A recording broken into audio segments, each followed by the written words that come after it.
یواشکی صدام کرد میدونی که عاشق هستم دریا داد به دستم. سلام بچه ها، خوش اومدید به این ویدیو. آقا فکر نمی کردم یه ویدیو شورت گذاشتم، خدا وکیلی یه سری ها استقبال کردن. من فکر نمی کردم کسی ما رو خوشم حساب کنه. حالا کار ندارم، تو این ویدیو بالا اصلا قراره چی کار بکنیم. تو ویدیو شورت گفتم که میخوام یه دونه سرور بسازم. حالا تو این ویدیو اومدیم که بهتون بگیم اصلا چجوری میتونید وارد سرور بشید، قوانینش چیه و این چرت و پرتا. این که بگم حالا لایک و کامنت و ساب فراموشتون نشه بابت ویدیو شورت هم. دمتون گرم. بزن بریم سراغ اصل ماجرا. فقط قبل اصل ماجرا، سرور شنبه ران میشه. این ویدیو احتمالا 5 شنبه بیاد. اینجا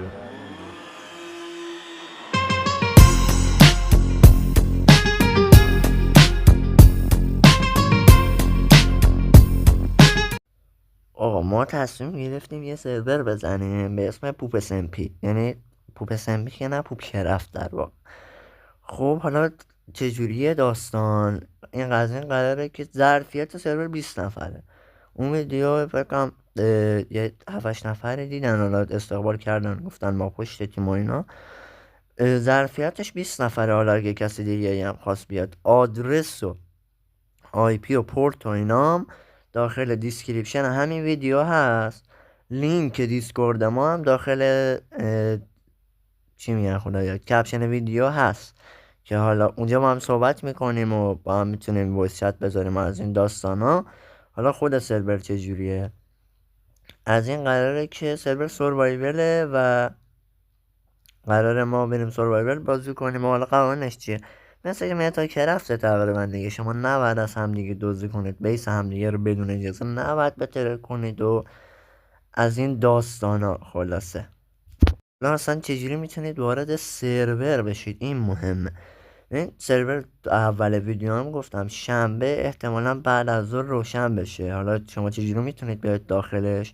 شما میرید داخل ماینکرافتتون. ها نکته یادم رفت اینو بگم. ورژن ماینکرافت شما باید ورژن 1.21.20.03 باشه. این ورژنیه که برای ورود به سرور لازم دارید که لینک دانلود این ورژن هم براتون میذارم حتما.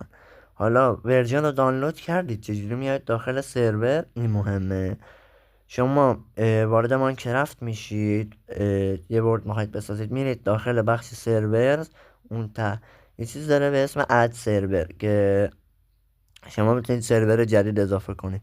نیم بالا مهم نیست، پورت رو میزنید. یه چیز دیگه هم بود حالا اونم میزنید که براتون میذارم، کپی کنید و بزنید. خلاصه اونو میزنید، سرور رو میسازید. حالا اگه با اکانت کرکید، یعنی اکانت مایکروسافت نساختید، میتونید داره چید. ولی اگه اکانت مایکروسافت ساختید میتونید با VPN هم وارد بشید. حالا اگه دوست دارید هم اکانت مایکروسافت بسازید، تو ویدیو قبلی من آموزش گذاشتم، آخر همین ویدیو میاد، میتونید برید از اونم ببینید و استفاده کنید.